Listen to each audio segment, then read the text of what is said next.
Hey guys, this is Bailey again with Rogers Performance Marine. Today we're out here on Quail Lake in southern Utah, and we've got this brand new 2022 Heyday H22 ready to go to the lake.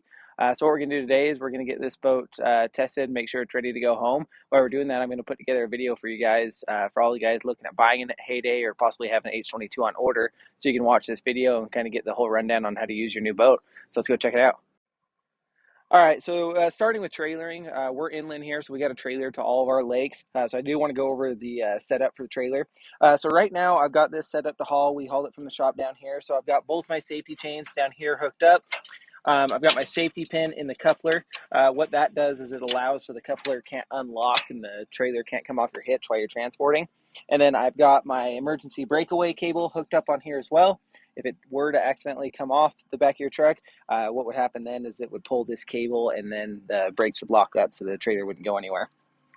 The last thing I've got hooked up on this is going to be our 7-way adapter. So depending on when your Heyday trailer was built, it could either come with this style pigtail, which has got 5 prongs in the ground, which you'll need an adapter for, or the newer trailers are coming with the 7-way adapter.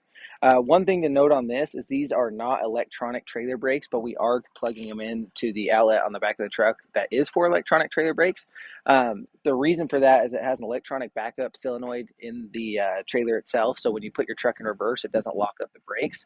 That being said, some newer vehicles will tell you to check trailer brakes or service trailer brakes, or trailer brakes aren't working because they're expecting a response back from electric trailer brakes, which again, these are surge, so you're not going to have that. So if you get that message, disregard it. But either way, you need to make sure this is plugged in for travel, of course, so your lights work as well, so you can back it up. So we'll get this plugged in. And if you can take a look at the way this is set up, this is going to be the proper way to make sure it's hooked up on the hitch. These are a 2-inch ball, not 2 and 5/16. All right, so once you're at the lake, you're going to have 2 safety straps to undo in the bow. You're also going to have 2 in the back. I never want to unhook both of these until the boat's in the water, fired up and running. So I'm going to unhook the secondary safety strap. I like to clip that on the trailer there so it's not scratching the trailer up. Coming to the back of the boat, we'll unhook the rest of the straps. Okay, on the back of the boat, they come from the factory with 2 of these straps. These straps are going to go from here on the transom down to the hooks on the trailer. The way we word it is chrome to chrome and black to black. So the chrome section is going to come up here, and then the black section is going to come down here on the trailer. Okay, so you're going to want to remove both of those when you get to the lake. Again, there's one on each side. Last thing you're going to need to do before you hop up in the boat is put your boat plug in. If you take a look at this boat plug, it's a little bit different if you're familiar with the WT series. So this is your standard boat plug. Gonna take and put it in here. Get it as tight as you can by hand. And then what we're gonna use is a 16mm wrench to tighten it up. You don't need to over tighten it, just a couple turns once you've got it snug by hand, and then you're good to go from there. All right, so we got the trailer all ready to go. This boat's ready to be backed in the water. Our front safety straps off, 2 transom straps are off, and our center or our rear boat plugs in. If you're new to tow boating, you're going to have a center boat plug in these boats as well. So we want to do 3 things now that we're inside the boat. We want to first put our center boat plug in. Step 2 is going to be turn on the battery switch, which the battery switch is going to be located under this compartment here. Okay, you're going to want to take and turn the battery switch to on. You don't need to have it on combined. From there, once the battery switch is on and this boat plugs in, you want to take and turn on the blower, let the blower run for about 5 minutes, and then you're ready to put it in the water and fire it up. Center boat plug is going to be located under here. Okay, you don't have to pull this every time. I do recommend inspecting it every time you pull it off the lake. Make sure this isn't submerged. If it's completely underwater, because you had some big waves or something like that come in the boat, then you'll pull it. But if there's not very much water in there, you don't need to pull it every time. Rule of thumb is if this plug is out, do not put the cap back on until the plug goes back in. That way you don't forget about it. If you hop in the boat and the cap's on, the plug's out, may not register, especially if this is a new process to you. But if you got a big hole in the floor of the boat, this is going to be the first thing you think about.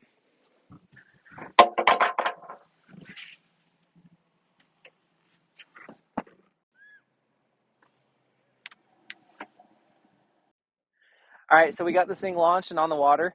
A few things I want to go over first are going to be on the dash. So first thing first, we talked about the blower a little bit in the first part of the video.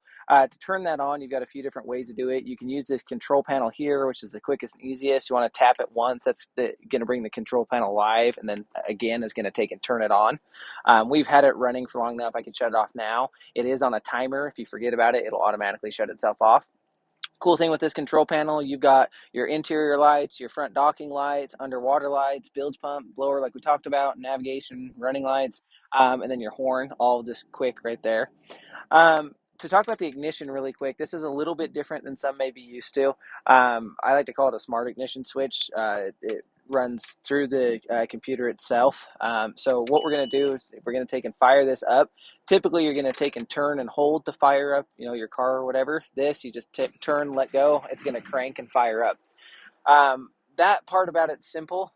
The one thing I do like to make sure our customers are aware of is shutting it off. If I were to take and turn it to the left like you would in your car, it would kill the motor, yes, but all the communication to the dash would also be killed as well. If you want to shut the motor off while you're switching surfers or wakeboarders or whatever, and you still want to leave like your cruise control settings and everything live, all you need to do is simply turn it back to the right. That seems weird to some people, thinking you're maybe engaging the starter again, but it's not. It's going to kill it, and that's how it's supposed to. And we're not losing any of our functionality on the dash. All right, so going over the dash really quick, this is going to be the home screen here. You're really only going to use 3 of these icons. You've got chart for GPS, mapping. It's going to give you maps of all the major lakes on there.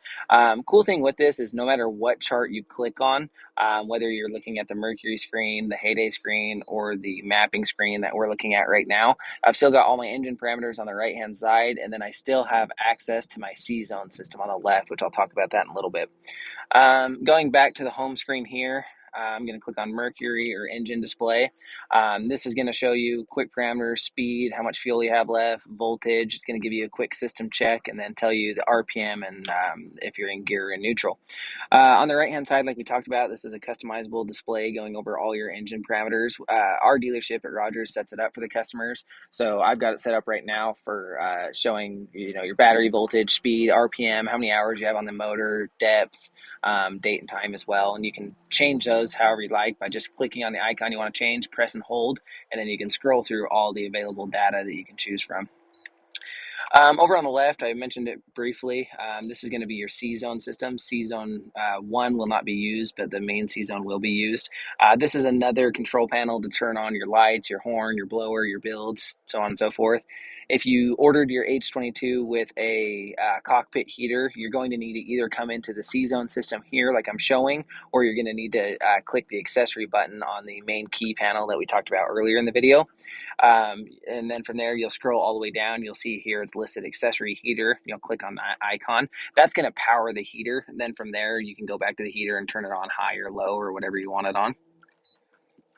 Going out of C-zone, going back into the Heyday display, this is primarily going to be what I would say is going to be 90% of the use for the screen. So we're still selected to the C-zone here. This is going to make the screen a little bit larger. This is cool because it shows all of our ballast tank levels. We can quickly press surf left or surf right, and that'll set the ballast tanks up in order for you to take and surf, and we'll touch on that a little bit later in the video. It does tell you your speed, you got your depth, how much fuel you have left, and then same parameters on the right side, and I can quickly turn on my blower or bilge pump if I need to. And then you can click on this little light, and it looks like the icon is selected when it's not. So the one that's not highlighted is one selected. So right now we're on the wave features. As you'll notice in the top right, it's not selected. Then we'll click on the light down here, and that's just going to change the view that we're looking at. It's going to allow us to turn on like our underwater lights, our interior lights, any lighting packages that you may have showed. So I kind of show you right there. So you got your accent, courtesy lights, navigation, about lights, so on and so forth. To turn on cruise control, what we're going to do here is we're going to click on the little boat icon. You're going to go to cruise control, and then from there you want to hit enable. That's going to turn it on. The little yellow indicator on the left is not an issue. It's just letting you know it's on. And then from there, you just press the up and down arrows to set your set speed. With the H22, we like to start around 10.8 and then move from there. So now we're going to show you how to get the Surfwave set up. All right, so now a little bit more on the dash.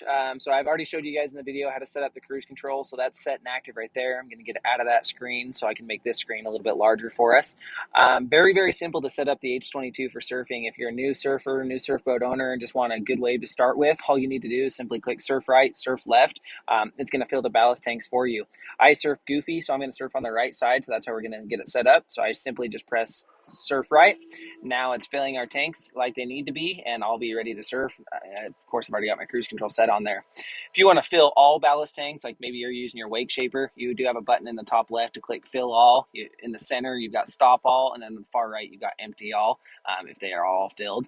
Right now, we're going to set it up to surf without the shaper, so we're going to fill up one side.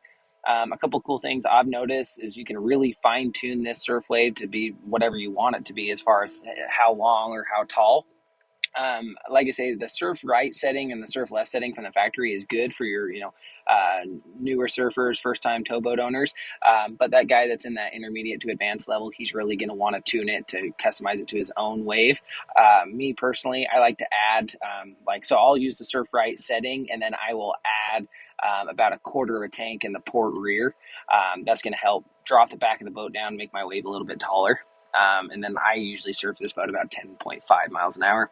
So once we got these ballast tanks full, we'll be ready to surf. You can see on the right-hand side, the gauges are telling us they're starting to fill about halfway there. We should be ready to go in the next couple minutes. All right, so right now we got the ballast filling. So I'm just going to show you guys how to set the bimini top up really quick for some shade while we're waiting to get ready to surf. So first thing we're going to do is take off this bimini boot here.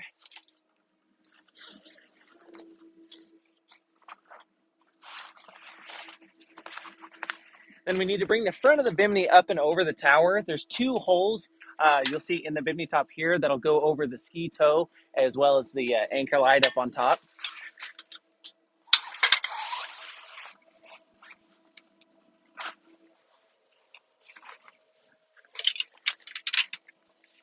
You got these two arms you're going to want to unfold, and the arms are just going to stick right in the front of the tower.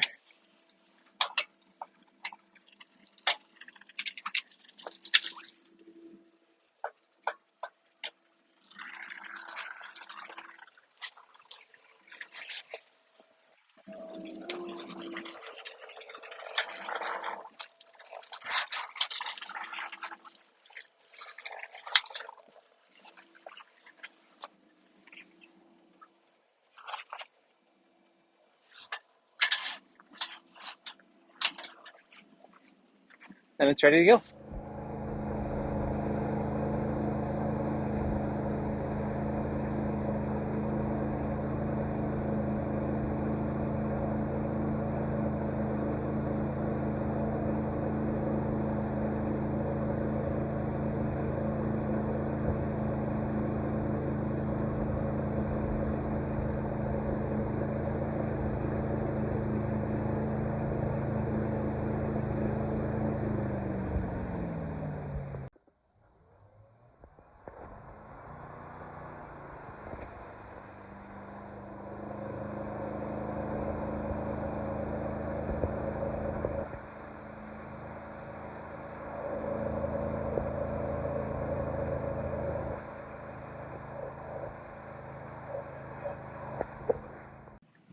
All right, I hope that gives you guys just a brief walkthrough on how to use the new H22.